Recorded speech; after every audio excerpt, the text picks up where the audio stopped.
नमस्कार दोस्तों, study for all agriculture competitive exam में आपका स्वागत है। आज इस वीडियो में हम कुछ स्पेशल प्रोडक्शन प्रैक्टिसेज हैं जिनके बारे में स्टडी करेंगे। देखिए, आपके कम्पिटिटिव एग्जाम में दो तरीके से क्वेश्चन इस टॉपिक से पूछे जा सकते हैं। सबसे पहला जो क्वेश्चन पूछा जा सकता है कि आपका प्रॉपिंग है या मैटोकिंग है या इस तरीके से एलेबनिज में है। ये डिफरेंट जो कल्चरल प्रैक्टिसेज हैं या प्रोडक्शन प्रैक्टिसेज हैं, ये किस क्राफ्ट से रिलेटेड हैं।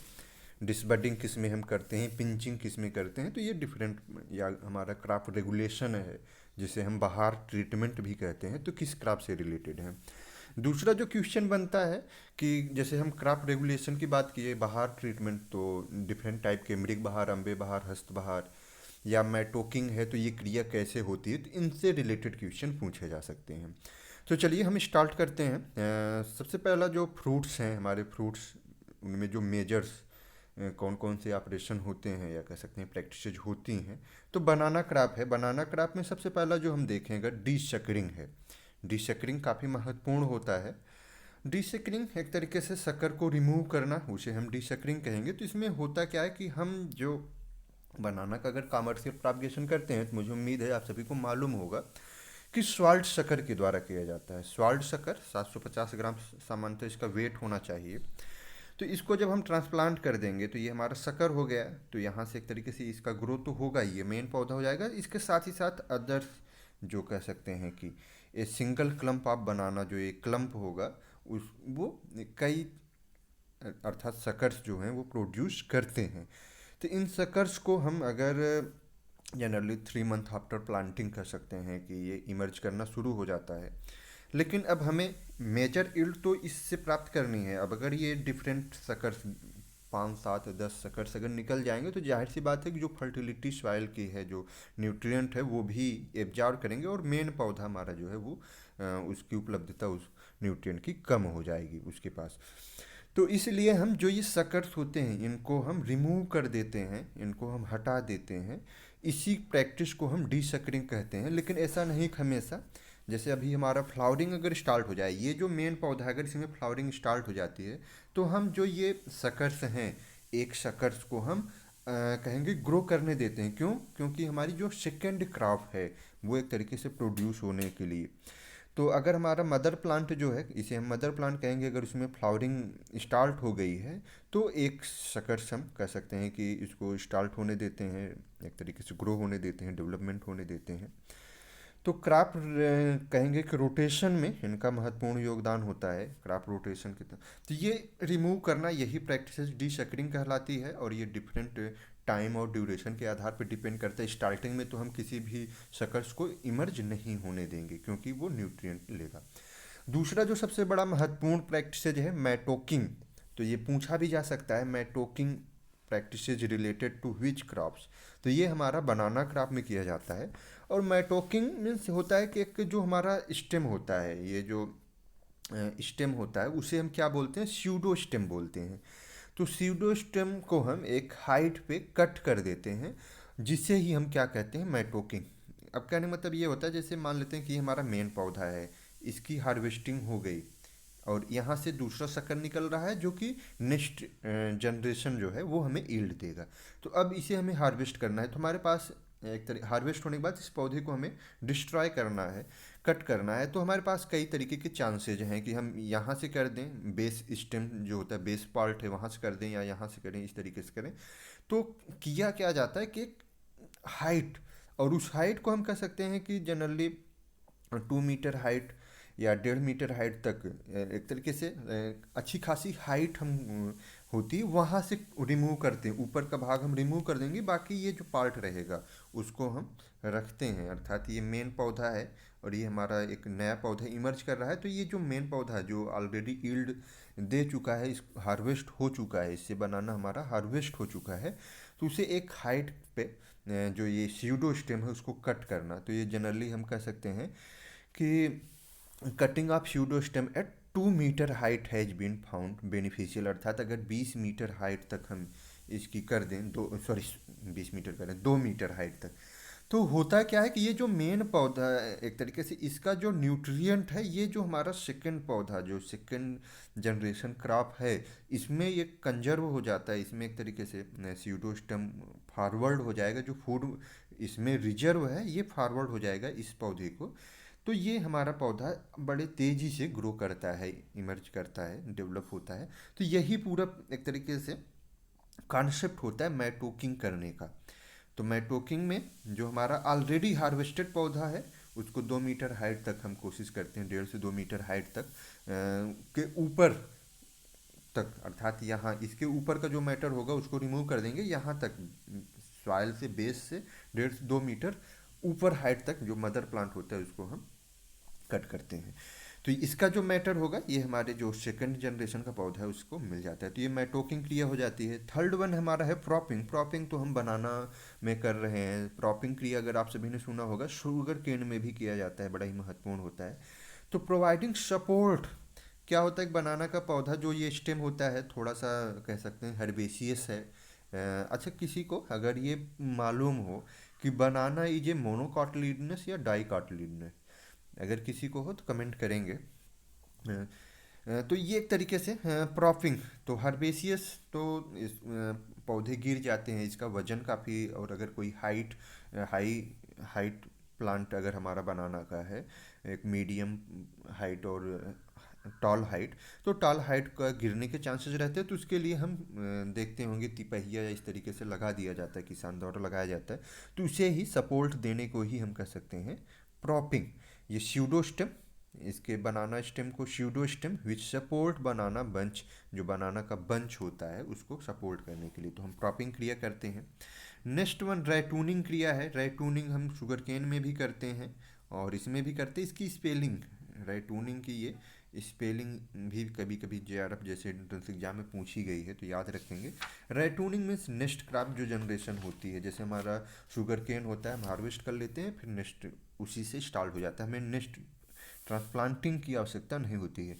तो one crop cycle which last 12 to एक अगर इसकी क्रॉप साइकिल है तो वो कितने की होती है, 12 से 18 महीने की। अर्थात एक बनाना 12 से 18 महीने में उसकी लाइफ साइकिल कंप्लीट हो जाती है। फिर वो बनाना हमारे लिए इकोनॉमिकल रूप से मतलब कोई उसमें फिर से फ्रूट डेवलपमेंट नहीं होना है। तो इसके लिए कह सकते हैं कि फिर उसमें हमें जो नया शकर्स निकलता है, जैसे अभी हमने देखा उस नए शक्कर से हमें यील्ड प्राप्त होती है, फिर वो डिस्ट्रॉय हो जाएगा दूसरे। तो इस तरीके से राइटूनिंग क्रिया अर्थात ईयर वाइज ईयर हमारा क्रॉप प्रोड्यूस होता चलता है। तो ये राइटून हो जाएगा।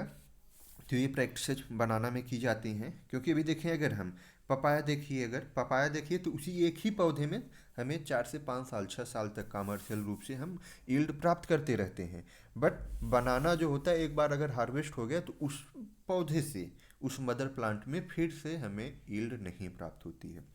तो चलिए ये हो गया हमारा कॉमन। एंड नेक्स्ट वन हमारा है oil पॉम।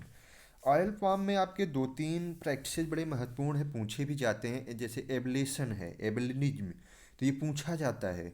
Artificial pollination, oil palm में हमें आर्टिफिशियल पॉलिनेशन की आवश्यकता होती है। तो कहेंगे कि pollen are mixed with chalk powder, जो हमारा मिट्टी का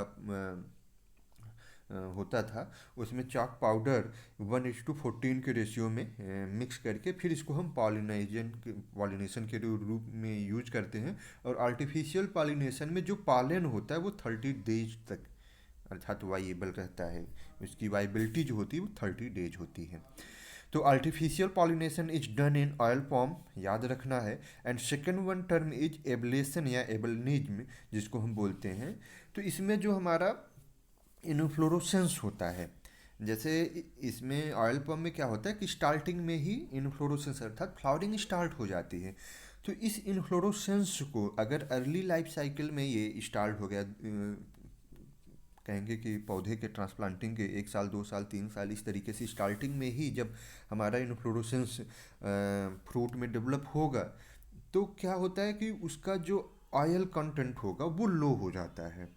स्टार्टिंग में ही अगर इन्फ्लोरेसेंस अर्थात फ्रूट डेवलप कर रहा है ऑयल पॉम का, तो उसमें जो ऑयल कंटेंट होगा वो लो होगा, साथ ही साथ हमारा पौधा वेल डेवलप नहीं हो सकता। जैसे मैंगो होता है, अगर हमारा हाइब्रिड मैंगो है या कह सकते हैं हाइब्रिड, या हम उसकी ग्रेफ्टिंग इस तरीके से करके कलम वाला अगर होता है इस तरीके से ग्रेफ्टेड विनियर ग्रेफ्टिंग हम करते हैं, तो वो 1-2 साल में ही उसमें फ्लावरिंग स्टार्ट हो जाती है। जबकि देसी बीज से लगाया जाए बीज द्वारा तो उसमें लेट होता है, लेकिन वो पौधे का अगर हम फ्लावर फल लेते हैं तो पौधे की जो ग्रोथ होती है वो प्रभावित होती है। उसी तरीके से ऑयल पॉम में है, तो हम एबलिनिज्म अर्थात अर्ली स्टेज में जो फ्लावर होते हैं उनको रिमूव कर देते हैं। जो इन्फ्लोरोसेंस होता है, तो remove all inflorescence during the initial 3 years of the age of plantation, अर्थात स्टार्टिंग के जो 3 ईयर्स होते हैं प्लांटेशन के, उनमें हम इन्फ्लोरोसेंस को रिमूव कर देते हैं। उसका फ़ायदा ये होता है हमारा पौधे की ग्रोथ अच्छी हो जाती है, और बाद में जब हमारा फ्रूट डेवलप होगा 3 ईयर के बाद, तो उस फ्रूट में ऑयल कंटेंट की मात्रा अधिक होगी, क्योंकि मेजर ऑयल पॉम जो होता है वो किसके लिए होता है, ऑयल के लिए होता है। तो ये दो प्रैक्टिसेज हैं, बड़ी महत्वपूर्ण है, पूछी जाती हैं। डेट फॉर्म है, डेट फॉर्म में हम एक तरीके से date form is a dioecious and artificial pollination की आवश्यकता होती है। डेट फॉर्म में भी आर्टिफिशियल पॉलिनेशन की आवश्यकता होती है, तो याद रखना है। उसके अलावा एक हमारा फ्रूट क्रॉप होता है पेरिशमेंट। देखिए कुछ चीज़ें इसमें ये नोट्स के रूप में नहीं है, लेकिन मैं कोशिश मेरी ये है कि अगर ये पूरा वीडियो आप सभी देखेंगे तो बहुत ही महत्वपूर्ण है और क्लियर हो जाएगा। और कभी कभी होता है कि 2-3 प्रैक्टिसेस पूछी जाती है, नहीं तो 1-2 प्रैक्टिसेस तो हमारी पूछी ही जाती कम्पिटेटिव एग्जाम में। तो कहेंगे कि चेयरिंग, तो removal of strip of bark from the around the trunk of tree. जो हमारा पेरिसमेन होता है उसके जो ट्रंक ट्री के पास, तो उसके जो बार्क होते हैं, स्ट्रिप ऑफ बार्क, उसको रिमूव करना ही कहलाता है। एंड नेक्स्ट वन हमारा जो होता है क्रॉप रेगुलेशन, तो ये एक बड़ा ही महत्वपूर्ण है, पूछा भी जाता है क्रॉप रेगुलेशन। तो क्रॉप रेगुलेशन या हम इसे कहते हैं बहार, कम्पिटेटिव एग्जाम में पूछा जाता है बहार मैनेजमेंट या बहार किस में पाया जाता है। तो हमारा गुआवा हो गया, पोमग्रेनेट है, एंड सिट्रस, ये 3 ऐसी क्रॉप्स हैं जिनमें मेजर रूप से हम क्या करते हैं, क्रॉप रेगुलेशन या बहार ट्रीटमेंट करते हैं, बहार मैनेजमेंट करते हैं। और इसका फ़ायदा होता है किसान को, इसके फ़ायदे होते हैं। तो जो बहार होता है वो 3 तरीके की होती हैं, मृग बहार, हस्त बहार एंड अम्बे बहार। अब इसमें पूछा जाता है विच वन बहार is most suitable, most preferable for guava cultivation या फॉर फार्मर, या बेटर फॉर क्वालिटी। तो हम अगर देखें जो मृग बहार होता है, मृग बहार जो होता है वो फ्लावरिंग कब होगी, जून जुलाई में। अर्थात जून जुलाई के महीने में जो फ्लावर आ जाए, चाहे वो हमारा गुआवा हो या पोमग्रेनेट हो, और उससे जो हमें ईल्ड प्राप्त होगी वो नवंबर दिसंबर में प्राप्त होगी। तो मृग बहार कह सकते हैं एक तरीके से बेस्ट होता है, क्योंकि नवंबर दिसंबर में हमें प्राप्त होते हैं फ्रूट, तो अच्छी क्वालिटी के फ्रूट्स प्राप्त होते हैं मैक्सिमम। दूसरा हमारा होता है हस्त बहार, जिसमें सितंबर अक्टूबर, अभी जैसे सितंबर अक्टूबर का जब महीना चलता है, जो मंथ है, उसमें जब फ्लावरिंग आती है तो उसको हम हस्त बहार कहते हैं। और इसके जो फ्रूट होते हैं वो फरवरी मार्च में हमें प्राप्त हो जाते हैं। देखते हैं फरवरी मार्च में जो गुआवा हमें मिलता है वो हस्त बहार का है। जो अभी सितंबर अक्टूबर में मिलेगा, सॉरी नवंबर दिसंबर में एक तरीके से मिलता है, उसे हम मृग बहार का गुआवा कहेंगे, जो सबसे बेस्ट होता है क्वालिटी। एंड थर्ड वन होता है अम्बे बहार। अम्बे बहार में जो फ्लावरिंग होती है वो तो फरवरी मार्च में होती है, जो लेकिन फ्रूट होता है वो जून जुलाई में राइप करता है। तो जून जुलाई में राइप करने में पकने का क्या होता है कि उस समय अच्छी खासी बारिश होती है, और बारिश की वजह से जो हमारा गुआवा होता है वो वाटरी हो जाता है, अर्थात उसमें पानी की मात्रा अधिक हो जाती है, तो वाटरी हो जाता है, तो उसकी क्वालिटी जो होती है वो रिड्यूस हो जाती है। तो इसलिए हम प्रिफर किसको करते हैं, मृग को। ये भी पूछा जा सकता है, मृग का जो होता है वो सबसे बेस्ट होता है। तो मृग बहार, अम्बे बहार, हस्त बहार, ये 3 तरीके से हैं, मृग बहार, हस्त एंड अम्बे बहार। ये कब किनकी एक तरीके से फ्लावरिंग होगी और कब हार्वेस्टिंग होगी, ये दो। और कौन सा बेस्ट होता है, कौन सा वाटरी होता है, अम्बे बहार, ये आपके कम्पिटेटिव एग्जाम में पूछे जाते हैं। अब अगर हम बात करें कि कौन सी टेक्निक्स हैं जो कि एक तरीके से वाटर को कर सकते हैं, तो कैसे हम बहार मैनेजमेंट करते हैं, तो वाटर विथ होल्डिंग इरिगेशन हम एक तरीके से इरिगेशन को होल्ड कर देते हैं, जिससे शेडिंग हो जाती है, जो फ्लावर होते हैं वो शेड कर जाते हैं, गिर जाते हैं। या ट्रेंच हम 30 centimetre deep trench all around the जो प्लांट कैनापी होता है, तो इसकी वजह से होता है प्रूनिंग कर देते हैं। या एक केमिकल होता है, ये एक बड़ा महत्वपूर्ण है, पूछा जाता है, NAA naphthalene acetic acid 60 ppm, या यूरिया 10% यूरिया का सोल्यूशन, ये पूछा जाता है 10% यूरिया सोल्यूशन या 600 ppm NAA for guava. Guava में अगर हमें बाहर मैनेजमेंट करना है तो उसके लिए हम यूज करते हैं। ये कॉम्पिटिटिव एग्जाम के दृष्टिकोण से महत्वपूर्ण है, पूछा जाता है। तो ये मेजर फ्रूट क्रॉप्स में जो हमारे कल्चरल ऑपरेशन या कहेंगे कि प्रोडक्शन प्रैक्टिसेज की जाती है, उनके बारे में हो गया। अब अगर हम बात करें फ्लावर क्रॉप है, फ्लावर क्रॉप में भी डिश शकरिंग करती है, अर्थात शक्कर को रिमूव करना। डिश बडिंग अर्थात जो बर्ड्स होते हैं तो उनको हम रिमूव करते हैं। तो डिश बडिंग हम इसलिए करते हैं फ्लावर क्रॉप में, जो बर्ड है, जैसे हमारा एक फ्लावर है तो जो कई बर्ड निकल रहे हैं, तो एक बर्ड दो बर्ड हम प्रॉपर रूप से डेवलप होने देते हैं, बाकी और जो बर्ड्स निकलते रहते हैं उनको रिमूव कर देते हैं, जिससे उनकी जो एनर्जी है वो बच जाए और जो हमारा मेन फ्लावर है वो अच्छे से वेल डेवलप हो। तो ये डिश बडिंग कहते हैं, एक तरीके से डिश बडिंग कहलाती है। क्राइसेंथीमम है, क्राइसेंथीमम जैसे डिश बडिंग है, आपका डिश शकरिंग है, पल्सिंग है, पिंचिंग है। पिंचिंग अर्थात मोर नंबर ऑफ फ्लावर लेने के लिए टेक्निक्स। पिंचिंग क्या है? नंबर ऑफ मोर फ्लावर्स, अर्थात अधिक फ्लावर लेने के लिए हम पिंचिंग क्रिया करते हैं। तो ये है स्टेंटिंग है। तो ये सभी प्रैक्टिसेज हमारे रोज फ्लावर में की जाती हैं, तो याद कर लेंगे। रोज में स्टेंटिंग है, पिंचिंग है, डिश बडिंग है, डिश शकरिंग है, पल्सिंग है। अगर किसी को लगता है कि इनके बारे में डिटेल्स में, तो मैं बना दूंगा, कमेंट करेंगे। क्राइसेंथीमम है, क्राइसेंथीमम में हम क्या करते हैं? पिंचिंग क्रिया करते हैं। Pinching means removal of terminal growing portion of plant. तो उस क्रिया को हम करके पिंचिंग क्रिया करते हैं, एक तरीके से नंबर ऑफ फ्लावर्स जो होते हैं, getting more number of flower के लिए। डिश बडिंग है, removal of mature flower buds, disbud करना, जिससे हमारा जो मेन बड है, फ्लावर बड है, वो अच्छे से डेवलप हो। तो ये क्राइसेंथीमम में की जाती है पिंचिंग एंड डिश बडिंग। उसी तरीके से कार्नेशन है, तो कार्नेशन में भी पिंचिंग एंड डिश बडिंग क्रिया करते हैं। तो ये किन में क्या किया जाता है? पहला तो ये कार्नेशन, क्राइसेंथीमम, रोज में ये प्रैक्टिसेज होती हैं। और दूसरा क्या है कि पिंचिंग क्या है, अर्थात 3 to 4 week after planting carnation में हम पिंचिंग करते हैं। एंड डिसबडिंग होता है, बड को रिमूव करना। तो ये प्रैक्टिसेस हो जाएंगी। एक हमारा वेजिटेबल क्रॉप में होता है दियरा खेती, एक तरीके से दियरा खेती पूछा जाता है कई बार। दियरा खेती किससे रिलेटेड है? तो वेजिटेबल क्रॉप में हमारा कुकुरबिट्स से। दियरा खेती में प्रैक्टिसेज में क्या होता है कि कुकुरबिट्स से बड़ा महत्वपूर्ण है, कुकुम्बर है, बॉटल गार्ड्स है, इन सभी की खेती होती है। पंपकिन है। तो जो नदियाँ होती हैं, जो रिवर्स हैं, या जो एक तरीके से नहरें होती हैं, जब बरसात होता है तो उनका पानी काफ़ी ज़्यादा, और उनके द्वारा एक तरीके से जो सरफेस एरिया होता है उसको कवर कर लिया जाता है। लेकिन जब गर्मी का मौसम आ जाता है, फरवरी मार्च अप्रैल, तो इसमें पानी की मात्रा कम होती है, तो बालू और इस तरीके से जो आसपास की ज़मीन होती है नदियों के आस, तो वहाँ पे क्या करते हैं, कुकुरबिट्स हम ग्रो कर देते हैं। और जैसे ही जून जुलाई जब हमारा रेनी सीजन आता है, उससे पहले वो हमारी फसल हार्वेस्ट हो जाती है। और उस तरीके की जो प्रैक्टिसेज अपनाई जाती है, अगर आप सभी देखेंगे नदियों किनारे किसान करते हैं, तो इसे हम दियरा खेती बोलते हैं। तो ये हमारे प्रैक्टिसेज। उसके अलावा इनडिटर्मिनेट टाइप में है, स्टेकिंग क्रिया हमारे टोमेटो क्रॉप में भी किया जाता है, सहारा देना, ये एक तरीके से डिटर्मिनेट इनडिटर्मिनेट।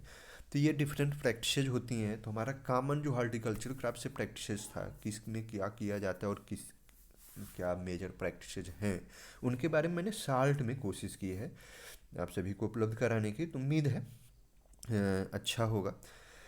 अगर किसी को और डिटेल्स में हैं जो फ्लावर क्राफ्ट्स हैं उनके बारे में, तो कमेंट कीजिए। जैसे मैंने बताया, बनाना एक क्वेश्चन मैंने पूछा था ऑलरेडी कि बनाना इज ए मोनोकॉटिलिडनी या डाइकॉटिलिडनी, BHU एंट्रेंस एग्जाम में ऑलरेडी पूछा गया है। तो ये हमारा एक तरीके से बनाना, ओनियन, तो इन सभी के बारे में कहेंगे कि बनाना हो गया, ओनियन हो गया, कोकोनट्स, कोकोनट्स क्या हैं, तो ये सभी कमेंट कीजिए। अगर नहीं मिलता है तो वीडियो ऑलरेडी उपलब्ध होगा चैनल पे, वहाँ पे जाके आप सर्च करेंगे तो मिल जाएगा इसका राइट आंसर क्या होने वाला है।